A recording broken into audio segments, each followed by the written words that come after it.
เดี๋ยวนี้นี่รู้สึกว่าข่อยต้องแต้มตัวพวกตู้แช่แต้มมาเคาน์เตอร์แควน ให้มันเร็วก่อนไอ้ตู้เซรัดท่านข่อยน่ะรัดใส่มองแถวๆนี้บ่ว่าเขาก็บ่ฮู้สิวางใส่อันนี้เป็นห้องนอนทุกคน สิเด้อห้องนอนมีห้องน้ำพร้อมเออห้องน้ำประตูเข้ากับเข้าตัวนี้อันนี้กับเตียงมองเจนี่เขาก็ไว้มองเครื่องนุ่งเนาะแม่นโอ้ยเหลือสบายนี่เครื่องนุ่งเขาก็ไว้นุ่งชีวิตประจำวันเด้อละแม่นเครื่องนุ่งอันเด้อเฮาเฮาเติบบ่นี่สบายมีห้องน้ำติดมีแฮงดิเงินห้องน้ำติดนี่แล้วก็อันนี้ก็เป็นห้านเนาะโดยสิแบ่งโซนนี้เป็นโซนนะโซนขายเครื่องก่อสร้างในอนาคตเนาะคันว่ามีเงิน ก็สิทยอยค่อยๆเฮ็ดไปเนาะแล้วก็ค่อยว่าห้านเจ้านี้เบิ่งตัวจริงนี่ที่จริงมันก็ต้องมันกวมหลายเว้ยเขาว่าได้ขายเครื่องก่อสร้างก็ค่อยย่อยไปเอาอันนี้ก็เป็นบ่อนไว้ปุ๋ยไว้อย่างทั่วไปนะทุกคนเนาะขายปุ๋ยขายอย่างพร้อมบ่โดยสิใส่เป็นปองลมแล้วก็ใส่เป็นค่อยว่ามองเจหันแล้วค่อยว่าสิเฮอขายอันปุ๋ยขายเนี่ยเด้อแจใส่เจนี่นะเนี่ยโดยก็แจนี่ข่อยว่าสิเกี่ยมขายปุ๋ยอยู่แล้วขายเครื่องก่อสร้างพูดได้บ่ทางทุกคนส่วนอัน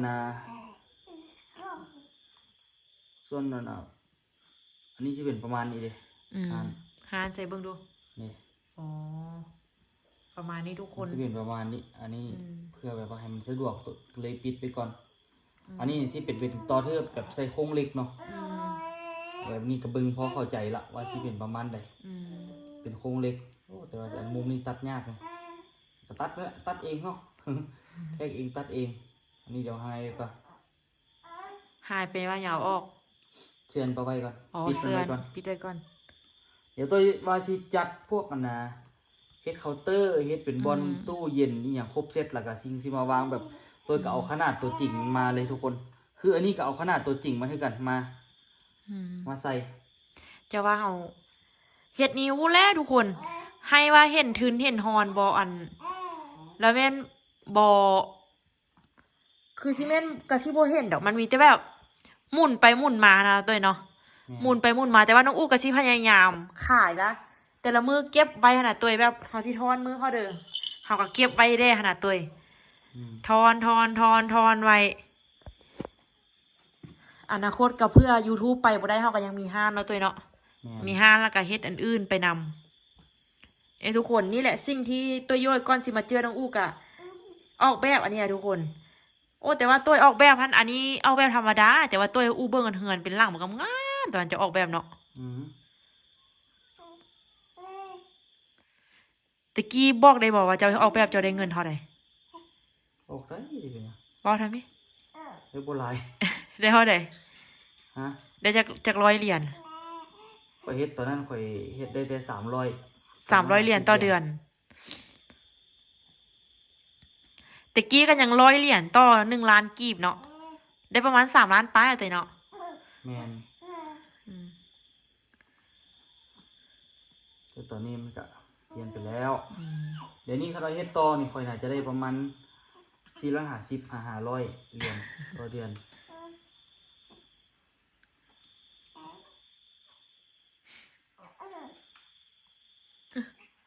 ได้เอาตัวนี่เป็นอันนี้สิเด้ออิมเมียซอกฝานดูเบิ่งมันมีเวียกที่แบบว่าลบถิ่นกันหลายเติบแบบว่าเอาไปไว้ฮัดดิสพัดตายเดี๋ยวอันนี้ตอนเฮ็ดแรกๆเลยอันนี้แบบว่าตอนช่วงที่แบบว่าเขาอันนี้เป็นช่วงแบบอันนี้โคตรละเอียดเลยนี่เบิ่งอันนี้นี่อันนี้เป็นช่วงที่แบบว่าหัวหน้าให้ลองแต้มให้ลองแต้มให้เพื่อนว่ามันสิแบบไหนวะมันสิผ่านบอแปลว่าไงวะเขาทดสอบทดสอบงานมึงบุจบค่อยบุเห็นก็ตุยจำแล้วก็หรอนี่มึงซีวีค่อยซีวีสมัครเวียกผมเจ้าคืองามเลยเจ้าเห็นซีวีค่อยบอกเจ้าเห็นซีวีค่อยบอกเห็นซีวีตัวแล้วป้าเท่าอันนี้นี่เป็นเวียกที่ค่อย เวียกที่ค่อยไปเฮีย อ๋อน น้ำไอ้ลิง เขาเคยไปนอนเด้เท่านี้แม่นบอก บ่แม่นอันนี้ข่อยนั่นนี่อันนี้เป็นเวียกที่ข่อยเฮียนน้ำไอ้ลิง อ๋อ ข่อยเฮียนแต้มข่อยเฮียนแต้มนำเรา โอ้ เวียกพวกนี้ข่อยเฮียนแต้มนำเราข่อยเฮ็ดดีกว่านี่ เออ แต่ยังบ่ได้เป็นเรนเดอร์แบบตัวจริงแบบถ่ายปกติซื่อถ้าเรนเดอร์มันต้องละเอียดกว่านี้นี่ประมาณนี้แหละ เจ้าก็มีความฝันอยากได้เงินง่ายปานนี้บ่ หึ เฮา ก็ได้อยู่ เฮาส ตอ อน ง นี้เป็นเวียกที่เราข่อยเฮ็ดให้เขาก็โคตรกว้าง อืม บ้านน้ำม่วงเมืองบางเวียงบ่จบข่อย เอาแบบมันก็เอาแบบได้เนาะแต่สร้างตัวจริงวะเนาะ ข่อยเข้าไปแรกๆนะเวียกแรกนี่เวียกแรกข่อยเลย เออ ข่อยแบบตันขนาดแบบหัวหน้าคือข่อยแบบเก่งมาแต่ฟ้าพุ่นน่ะ เออ แบบเอามาทั้งเบิดแล้วก็ประเมินราคาโอ้ยสิเอาหยังกับข่อยล่ะข่อยหักบ่เรียนจบข่อยว่า อีกอย่างกับบนเป็นสายที่จบมาเอง อืม บ่เจ้าเฮียนผังเมืองมันบ่ แล้วข่อยมาแต้มเป็นท่านซินดาดเห็นบ่ทุกคนมีหมอซินดาดก็ มอซิดา ให้ เดี๋ยว คิดไรโต๊ะให้คิดไร มอซิดาคอยคิดว่ายืนปื้มมากันเส้น บ่ให้แบบว่าคิดไรโต๊ะคิดไรตัง คนนี่เอามา คิ ได้ใส่ตัวโยย ฝาผนังอยู่ในลูเมียนมันมีหมดแหละ แล้วยืนนั่งอันนี้ตั้งมีวะ เห็นอันนี้ก็คักเขาเห็นอันนี้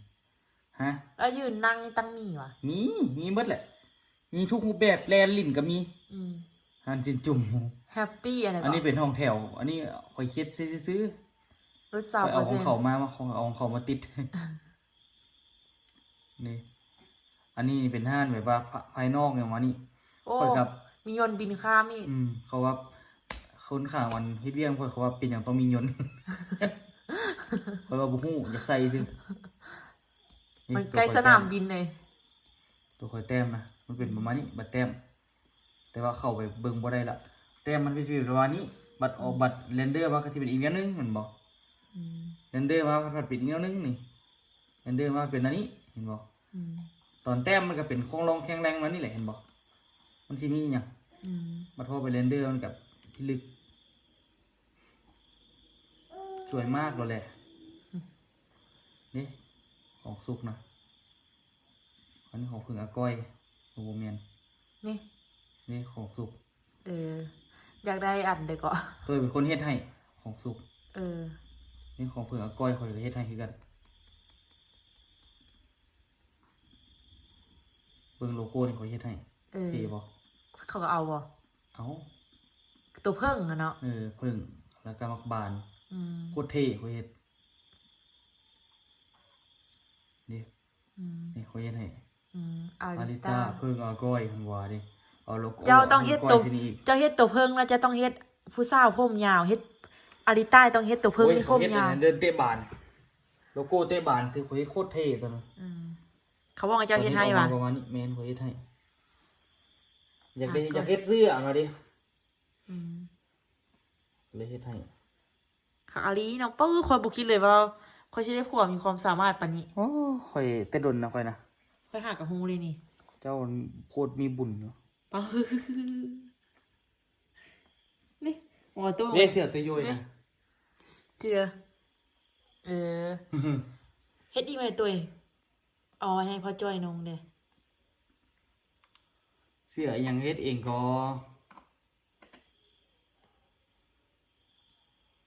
โมเลตี้ไปเบิ่งห้านเอาคืนปะ หั่นยัง ห้าวเฮ็ดห้านเฮานี่นะ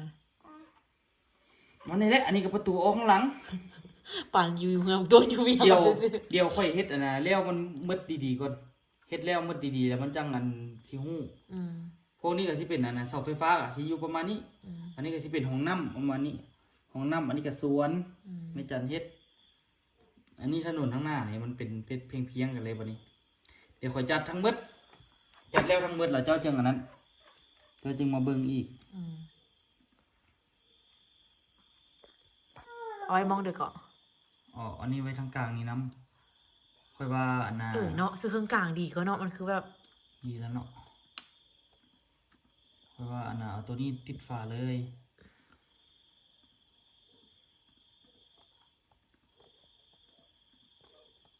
เฮาบ่เห็นลูกค้าเวลาเอาเครื่องก็ตุย เห็น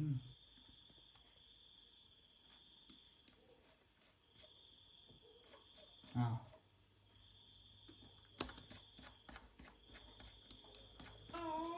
แรกๆข่อยจนเจ็บหัวเด้โอ้แล้วข่อยว่าหั่นน่ะเคาน์เตอร์น่ะคนใส่บ่นี่เคาน์เตอร์น่ะ มันเก็บเงินนะ จะสิ ไปอยู่ด้านหลัง จะสิอยู่ไสเอา ธรรมดามันก็ต้องอยู่ทางแถวนี้เพื่อเก็บเงิน ไปเสิร์ชอยู่ด้านหลัง จะสิใส่บนไหนเอา ใจแท้ข่อยอยากใส่อยู่แถวนี้นั่งอยู่มองนี้แถวนี้แล้วเอามองนี้ยับมานี่ข่อยหัน จะสิปิ้นหน้าไปทางใด กับปิ้นหน้ามานี่ละบ่นี่น่ะนั่ง เจ้าทางนี้ก็มีอีกงานเจ้า เอาก็สิเป็นเด้อเขาก็อยู่เครื่องกลางเขาต้องอยู่เครื่องกลางก็เวลาเก็บเงิน ละเอาไว้บนไหนเราไว้ทางหน้านี้ ตัวนี้ยับมานี่แล้วเฮาอยู่มองนี้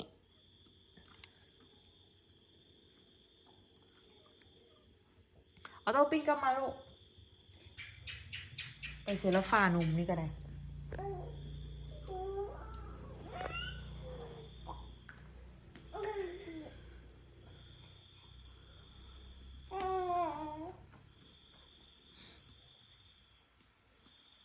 มันนี่แหละเอาแถวนี้ก็ยังสิใส่ตู้แช่อีกนี่ตู้แช่ต้องได้ใส่รับนี่ ใส่บังนี้ตู้แช่นะหรือว่าตู้แช่อาจจะใส่บนนี้ก็ได้นี่ โอ้เหมือนบดจบตู้แช่เสื้อห้างนี่ก็ได้ ทำที่เมียนเครื่องเจ้านะสิขายอย่างเดียววะ เมืองคักละมีได้ห้างละบ่มีเครื่องเลย ทิศใหญ่กี้จะว่าแห้งว่าสิเฮ็ดบักยาวๆสิอันเด้อบ่มีเค แค่ รื่อง ซ้ำนี่ข่อยเฮ็ด แห้งบ่มีเครื่อง ข่อยก็เฮ็ด8 เมตรนี่ทั้งหลังนี่มื้ออื่นนี่ จะเสื้อบอกว่าเฮาลงทุนซื้อเครื่องจัก30 ล้านก็ยังบ่ได้อันเด้อ บ่ได้หยังดอก จะไปเบิ่งซื้อ2 ล้านมันเนาะ ไปนอนเมื่อย ไป ทุกคนประมาณนี้เด้อฮานเด้อ มื้ออื่นเฮ็ดอันน่ะเฟอร์นิเจอร์ของเบิดล่ะจึงว่าเบิ่งใหม่ โอเคค่ะ ที่ลาขนาดใช่นี่ไงอื่น4เทื่อ5เทื่อ เมื่อกี้ลมโทรศัพท์ไอ้นี่อยู่ย้ายเครื่องทุกคนตื่นเช้ามาย้ายเครื่อง เวลาพูดบ่ทันไหม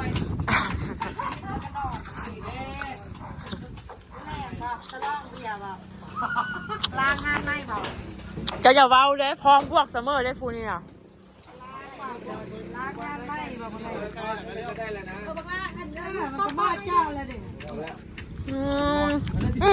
เขาว่าบุเฮ็ดทานไม่เลยก็แล้วอีพ่อกับเฝ้าก็อยู่นี่เลยมอบเพอเลย อันนี้บ่จอยเขาก็เปิดหั่นใหม่ ค่ายแข่งกัน ก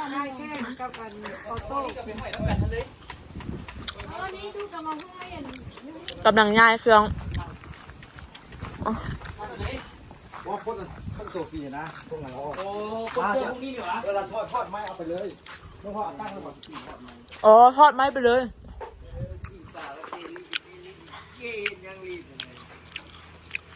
กลุ่มซีโฟดิวะ บอตุ้ย ตัดเอาทอดอะไรจะตกน้ำเที่ยวปากมึงละลุสิเด้อ มีตัวจอยเสร็จนะเสียจับจับบ้าน บอกว่าเปล่าอยู่ตู้นี่อยู่ ตัวไปเลยเอาตัดไปนี่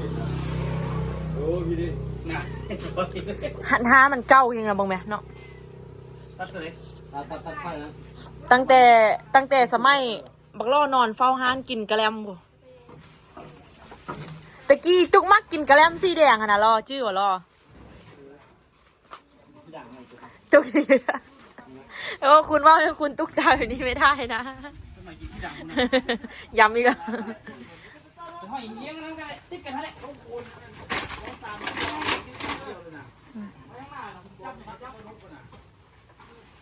โอ้เครื่อง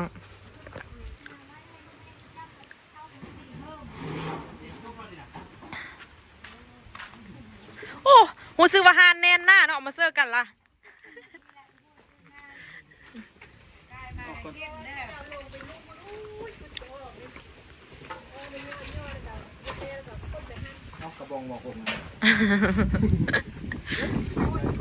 อย่าเฮ็ดย้อยกับฮักลงมาพันได้มางซ้ำ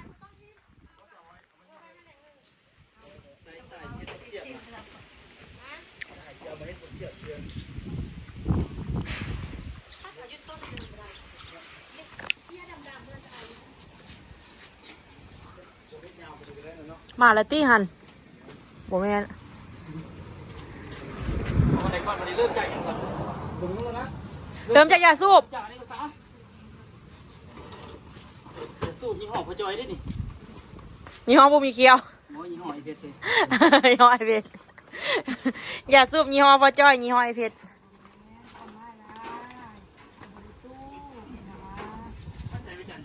ไว้หันละ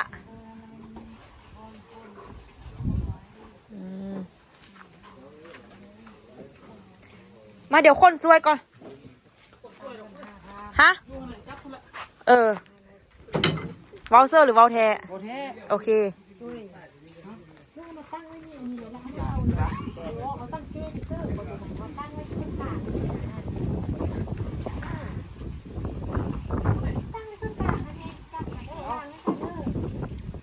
จัดไปเลยมันจึงละเอียด เอาละเอียดเดี๋ยวตั้งเก้ก็ตัวเราตั้งเก้เรามาเสิร์ฟก่อนลูกเอานี่มาแล้วตั้งเก้ขึ้นมาได้ก่อนมันสิบห้า เสียภาพประกันคุณภาพ ฮะ ผลิตเองกี่กันบ่เลย เออ จ่อย ธรรมดาเนาะ จ่อยดิ จบจากซอปอจีนเหรอเจ้าจบอยู่ดงโดกนี่ขี้ร้าย พลาดเชื่อนะเราว่าไปเพื่อกระจุมเมื่อไหร่ตอนเราอะเสื้อควงเตา เบิ่งหานไข่มีอีแม่จักอันเดอต่ออันเดอทำไมเนาะ เอาเดี๋ยวเอากระดูกแก๊สนี่นะ เขาตั้งไว้ห้ามก่อนหนาเขาตั้งเก้มาเสิร์ฟนี่มันเอาขึ้นหนานี่นะเสื้อไม่เน่ เอาไว้นี่สมุคุ้งสินะ นั่นน่ะฮือตั้งไว้ให้ก่อน เฮ้ยกังก็ คนตาวินิกันอันนี้ลูกเอาแก้วนะมาสู้โอ้ยแพงเด้อยู่เหมือนวันที่10 ปลายปีที่เข้าสาว แม่เราอ่ะ พอจอยนะ พอจอยอยู่โดน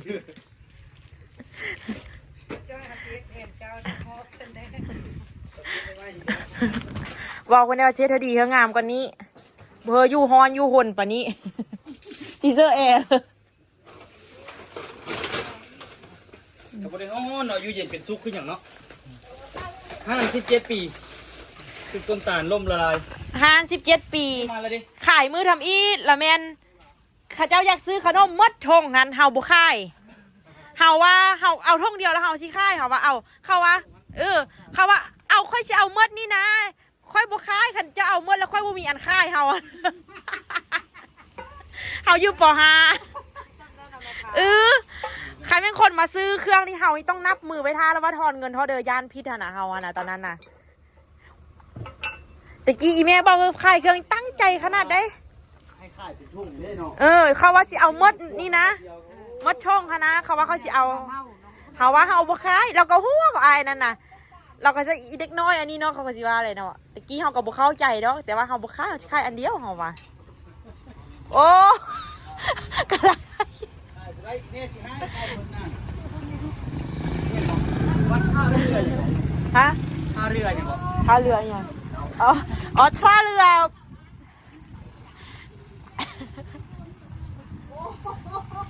คุณมีนาไปท่าเรืออะไรมาคะ แพ้อาการเมืองไทยฟ้าวกลับมาไว้แพ้อาการนะที่คุณเต็มหน้าเลย ตอนนี้มีนาอยู่ที่ท่าเรือ ตัวหัวเดียวว่าปลาโทเว้าไทยเว้าลาวได้อยู่วะไปจำนวนมาก ไปไทยก็เว้าไทยเวียงจันทร์เองละบอกเขาว่าเจ้าฮันโดดชนะมาเลยโดดเอาใช่ไหม เมื่อย กระเป๋าดำกับกระเป๋าลาก โบแม่อันพากันลงโยนมาแล้วมาเลยอะ ลงยนต์แล้วก็มา ลงโยนจากโมง ลงยนต์ท่าน7 โมงว่ะ7 โมงมันฮอดใบก็7พอดี7 โมงนี่เลย โซซิคิโรจากอุดรมาข้ามด้านนี้เนาะ โบเป็นสิขาม อาจจะขี่โดนลงมาไต่นี่ เออ เขาคิดว่าเจ้าขี่โยนลงอุดร โบเลยขี้ลงอุดรเดืออันนี้เอาตรงหมด กระโต้ อัน อะโต้ กินน้ำทะเลแท้เอาว่าแล้วคักบ่แซ่บขนาดเลยเป็นสมักคักแทนแซ่บหูแซ่บตา ได้ป่ะ ปอหัวตัวตุ้ม ยุงกัด เอาไอ้ตัวนี่น่ะคือไม่ได้บอก หมู่เรามาฮอดที่หันแล้วหมู่เราบ่ได้ไปสตัวเองเราไปเที่ยวต่างประเทศต่อดอกออโต้เนาะ ส่วนเอาตัวไปนำมาหน้าเนาะเอาตัวเนาะเอาตัว ออโต้บ่มีเงิน ว่างจะ ออโต้เงินหมดไประยองอันขี้ไก่บ่ขี้รถน่ะ 4 ชั่วโมง แต่ว่าทางบ้านเพิ่นดีเนาะสวัสดีค่ะมาแล้ว 4 ชั่วโมงหลังใหญ่ตัวดีนะแถวว่า หน่อยอย่าลีนี่แม่แม่จะไม่ต้องวังแม่ อันเดียวเข้ามา ชื่อโตนี่กัดหูคา ใหญ่ตัวดี กัด อย่าลีนี่ เอาโต้ห้าเงินก็เอาโต้กับสิไปคือกันพาไปตู้จันไปกินน้ำทะเล กินเท่าไรก่อนมีตู้คูนี่อีก แกแค้น ทะเลงามงามว่าเป็นสีฟ้า งามเลยเนาะเจ้าคุณบ่ได้เก็บตัวห้อยกี้มาวะ เขาบอกให้กิน ก็รักเก็บเอ้ย เขาบอกให้กิน อ่านเดี๋ยววะอ่านเฮ็ดคลิปติ๊กต็อกเนาะอันน้องค่อยมาทะเลสุดแล้วนี่มันน่ามันกินน้ำทะเลค่อยก็สิมาเฮ้ยนี่ค่อยจะกินเท่ามันไล่ก็มัน เบิ่งคืนมาเป็นคืนมาทั่วพวกตุ้มคักได้คักว่าเลย ก็เห่าบกาลินก็เห่าคนลิ้นไล่เนาะเห็นนะเนาะ จะขุดแล้วบุก้าลงมันหัวเลยจะขุดลงมัน4 โมง5 โมงจะขุดลิ้นชั่วโมงนึง ปลาโทเอาเบอร์เกอร์ไปนะแม่เนาะ บ่ไหวเดี๋ยวบ่ร้อน ราสมียังหกเครื่องนุกขึ้นอยู่แถวว่า อาบแล้วต้องฟ้าเป็นอาบน้ำอีกเด้โตเหนียวเนาะ ได้ไปอาบน้ำแล้วจะไปลงสระว่ายน้ำเขาอีกเดี๋ยวเขาไปลงสระว่ายน้ำเขาได้ อยู่อันนี้นะดูดไม่หันไม่น่ะ นี่อ่านไม่อุดนู่นเห็นไหมบอกพวกเจ้าผู้เดียวน้ำทะเลมาวะ เอามาไว้เพื่อวัดเวลาเป็นท่อกี่ห้างเลย เท่น้ำเกลือต้มเลยกับเอาซีผสมอาหารใส่ ขึ้นบอกอันบ่มีผู้ใดอันเดียวจักคนบ่ได้ซื้ออันเดียวมีแต่โอโต้ผู้เดียวได้เครื่องผู้เดียว ไอ้นี่ เอ็นไทเกอร์ก็ไปซื้ออันเดียวเลยก่อน อ๋ออย่ากินพวกไอ้กินบ่ได้คือไอ้นี่เนาะแม่ไอ้นี่ขนาด เครียดแท้เกิดว่าคำนั้นเขาจะบ่ซื้อหยังมาให้เลยมันสิเครียดให้มันสิให้กันว่า เกิดทำมาเกิดมือเดแม่มาเกิดมือเดแม่มา10 มือแล้วกันอย่างเดียวนี้อยู่ ไอ้มันใส่ตัวใส่ของเฮาแล้วล่ะว่ะมาลองไปเปิดมัน คือยันดีตลอดเห็นไหมแม่น้องคือยันดีตลอดเห็นไหมเอ้ยเป็นเหียนเนาะมันตั้งแหงไหม มือเดือมือตุก ฮอตเป็นหื่มหมด เดือนหกเดือนหก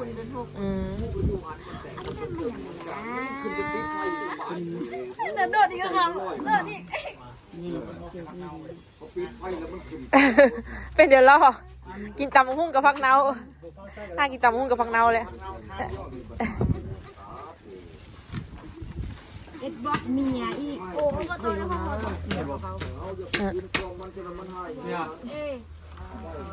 ใส่บุดี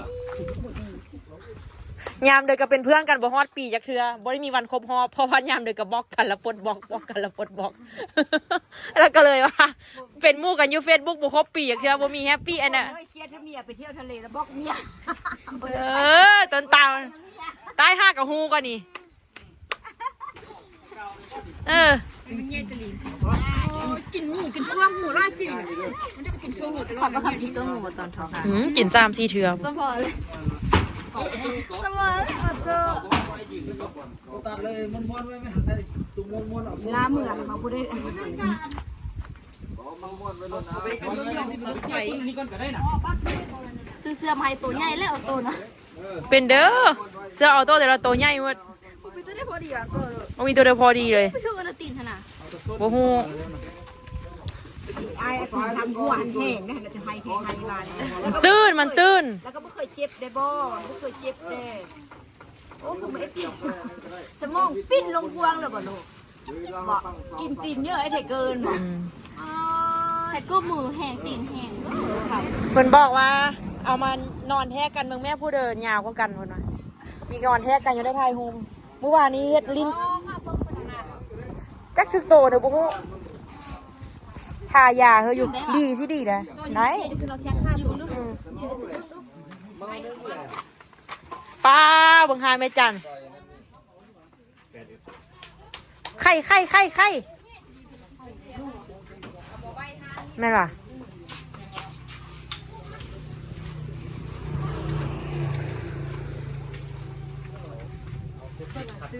ซื้อนี่มาขาย แม่บ่เก็บทิมเด็กเสือ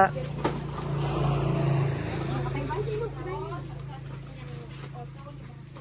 เข้าไปนอกซ่อนนะ เมื่อเราบอกด้วย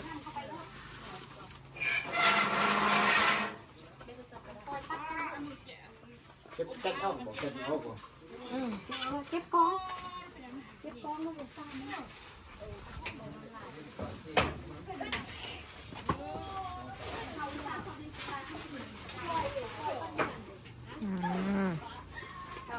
หืม เด็กอันเด็กอันนั้นก็มีนาอันเขาไปให้พลาดเลย อันเดอร์ power bank แบงพลาดได้ต้องจะมาหมดเนาะ 50,000บ่ผ่านแท้กายว่าบ่ผ่าน ที่มันยังกระปากเขาไว้มากก็ไม่เอาเลย เป้าขึ้นเลยนะวะ ขึ้นเลยเขายึดไปเขาพอนะพอไปเลี้ยงฝากมาให้หนังตุ๊กแล้วก็เอาไปเอา ปากด่านนะ ว่า ลู ใน ก วันไหน นะ หนองคายฮะ ปากด่านเขาน้ำมัน เขาไหนทีนะเขาไหนตุ๊กเขามีเขาหมดอะไร มันซื้อไหมซื้อโต้ไว้เลยฮะ กระโปรงล้างหน้าเพิ่นเหรอไอ้ต้อยไอ้ต้อยทำให้ มันเป็นเลวมันเป็นอันเดอร์ เรียกว่า ฮะ คุณมรดก17 ปีนะ อืม กินหนูกับไก่ไหลนี่นะ จะขี้โน่จะขี้จีเจียม ยังสิเอาอยู่วะนี่หรือเอาเมื่อเลย ก็เอาไปใส่ไข่ บอกความหมายว่าบ้านเขาเฮ็ดทางก็สิเอาอยู่วะ เอาไว้เดี๋ยวเนาะคิดมันเนี่ย ไอ้ผู้สาลูกเขียนจกย่อไป โอ้ยเอาไปวางไว้นะอันนี้มันก็วางได้คือกันไปกินมันอยู่วางคุยวางอยู่นั่นเด้วางขายเครื่อง หมูวางละปุ๋ยว างขายที่กระโตดปู่เองได้ วางเล็กตะปูวางอันท่าน วางหัวอาหาร เก็บคนนอนเจ้าเองได้ เฮ้ยเจ้านอนซะ เสียดายก็ วงฟีมือว่าจอยไปต่อไหมอะนะ ถึงมือประจอยรอเก็บไหม เกิดที่มุ่งใหญ่ ออโต้เกิดปีงูใหญ่ เจ้าก็เป็นหมูใหญ่วัน ปีงัว สุพรรณ ตัวเกิดปีกระต่าย ปีมูก็ตัวเยอะเลย สร้างวะ เกิดปีเดียวกันปีบ้าได้ปีบ้าเนาะ อีตัวเกิดปีมาอีตัวเกิดปีตัวมาไอ้นี่เกิดปีตัวนู่อ่ะ ปีตัวมู่แหละไอ้นี่อ่ะ ต้มด้วยปีหมู ปีหมู่กันเดียวกันไม่ซุกเกิดปีเสื้อปีขาน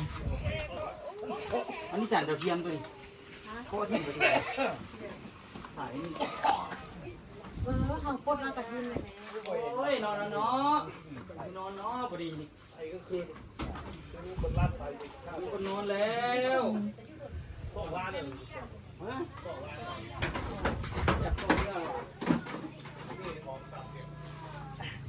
ไม่จันก็ได้ย่ายบนนอนละไม่จันก็ได้ แม่สิไปจัดบนนอนอยู่ให้ เอาวะ แล้วกันนี้กับเบิ้งสถานการณ์ ไม่จันสิบนอนตี้อยู่ในห้องแอร์นอนอยู่นอกไม่จันว่าเย็นกว่าว่าจันนี่ ไปห้ามไปเลยบอกห้ามไปเลยบอก ห้ามมาแล้ว อ้าวคนนี้กับแม่ ให้เพิ่นเน็ตอันนั้นเรียกก่อนโหยวนขึ้นดิ ใจเย็นก่อนกดบล็อกก่อนก่อนเอ็นเบิดนะ จ้าบ่ฮู้ก็บล็อกกันโดนละบล็อกกันคืนนี่ อย่างว่าเป็นหมู่กันอยู่ Facebook บ่เคยฮอดปีอย่างว่ายามเด้อก็บล็อกละปลดละบล็อกอยู่ เอาแล้วแม่ไปแล้วเราเพื่อนไม่รู้ เสาไฟ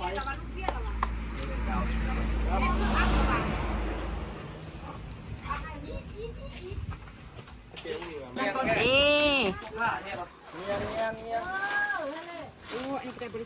เอานี่ขึ้นมาไว้ เอาขึ้นมาไว้ก่อนจะซื้อ ดินปักยา มึงไม่เก็บมาแล้วเสือ เลียโลโต้เอ้ยจนนี้เลียคนงามเนาะ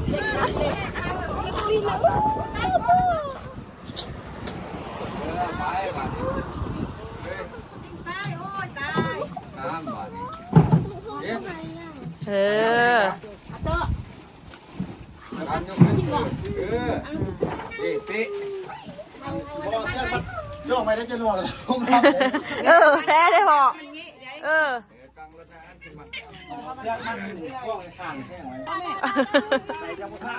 เอาเลี้ยวเด้เลี้ยวเด้เลี้ยวเด้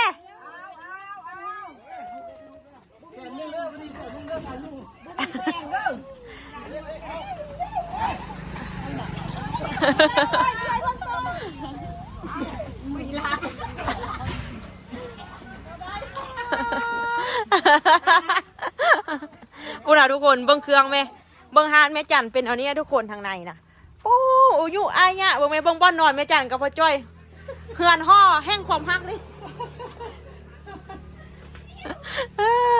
โอ้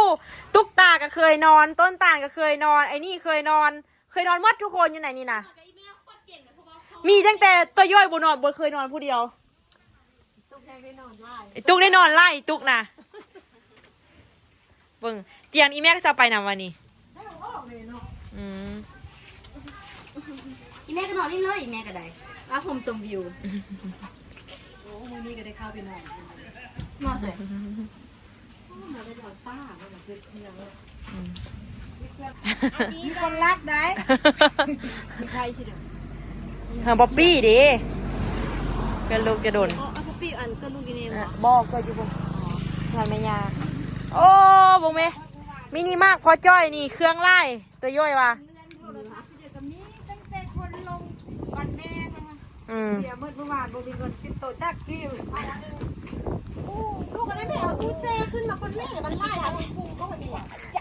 วันแม่หักแม่เฮงมือปัจจุบันเที่ยงแม่จนตาดูนเออด้วยไงว่าวันเด็กในแม่จะเอาเดินลูก เออ แล้วก็นบลูกได้ thank you ว่านบเลยจ้ะ บอกคือแม่นบ ให้ลูกได้ เอากันบอก ประเดี๋ยวต้อยมาส่ง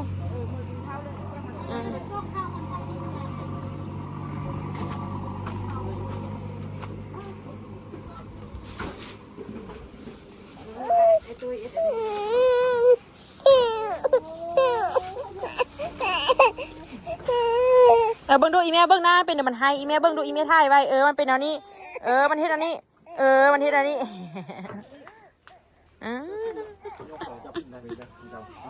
กูจะปินอยู่ดีเลยสนะปินได้ยากคุณ ได้จากอันนี้มันยกขึ้นนั่นแน่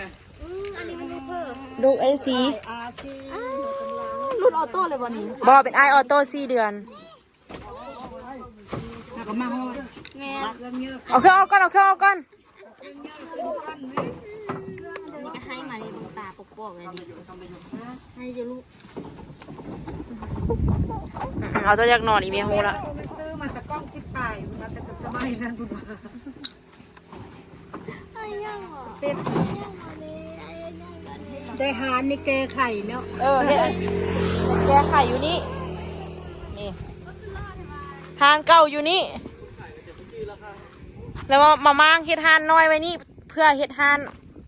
จะน้อยตัวย่อยสิไปส่งน้องตุกกับส่งมีนากับส่งแม่คูณ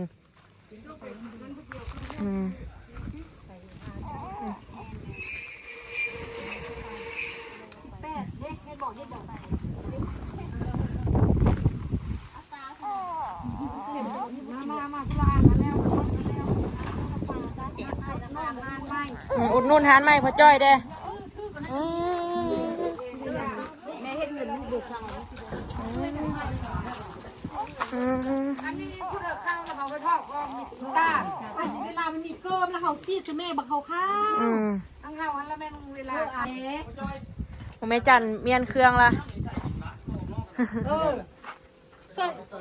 เอ้ยดึงอันไหนลูกชายดินเอฟซีที่ซื้อบได้มีอันเน้นลง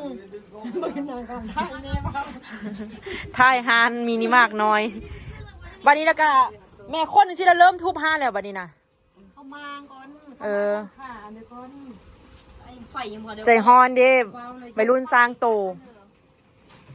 การเยอะมากจำได้ นับแล้ว ปกติมีมาทุกอย่างหมดจะซื้อ หลังจากเฮ็ดฮานแล้วค่อยคนกับพื้นเนาะแล้วตู้นี่ก็ไว้คือ9 โมงเนี่ยแม่เอาขอโทษ เก่งใช่ปะ ตั้งอีก อยู่จะมาดังเนี่ยมันก็เนี่ย ไป โจแห้งปุ๊บตึงอันมันชี้จากซดได้หันน้ำไปซีก็เพิ่มมันหลังนั้นก่อนนี่ซดตอนนี้เลย มันสิให้มันแห้งก่อน มันสดป่ะ ไปส่งน้องตุ๊กกับแม่กับมีนา ซิ้วเขาบริหาร อืม บ๊ายบาย บ๊ายบายวันนั้นจังสิไปห้า โอเค มีเวียมาห้าก็ได้มาถ่ายคลิปน้องก็ได้เด้อ โอเค บ๊ายบาย โอ้ตาเป็นอันเด้อนอนแล้วนอนบ่อิ่มนี่เนาะทุกคนเนาะแม่จันเฮ็ดฮานเอาเครื่องมาไว้นี่ก้อนแล้วก็เกียมเมียนเครื่องเมียนของอีกแล้วก็เกียมสิทุบห้านแล้วได้บัดนี้ อันนี้ก็สิเหลือแต่ความทรงจำเดียวน้องอู้สิถ่ายรูปไว้ก่อนถ่ายรูปไว้ว่าบัดตอนนั้นกับตอนบัดอันนั้นน่ะบัดตอนใหม่มาสิเป็นเอาเดี๋ยวเปรียบเทียบกันเนาะ เป็นท่าเลยวะ ยังกำลังอยู่ถ่ายเอาเด้อทุกคนเด้อนักแม่จันมื้อแรงสินอนอยู่นี่ก็พอจ้อยว่าซั่นเอาแล้วทุกคนเนาะสำหรับวิดีโอนี้ลาทุกคนไปก่อนเด้อเจอกันคลิปวิดีโอหน้าขายเครื่องอยู่นี่ซัมซาเฮ็ดฮานแล้วทุกคน ไปพุ่งกระเบื้องในเครื่อง เนาะบ๊ายบายออโต้ ชิ้นยุบห้างกัน ออโต้บ๊ายบาย ไป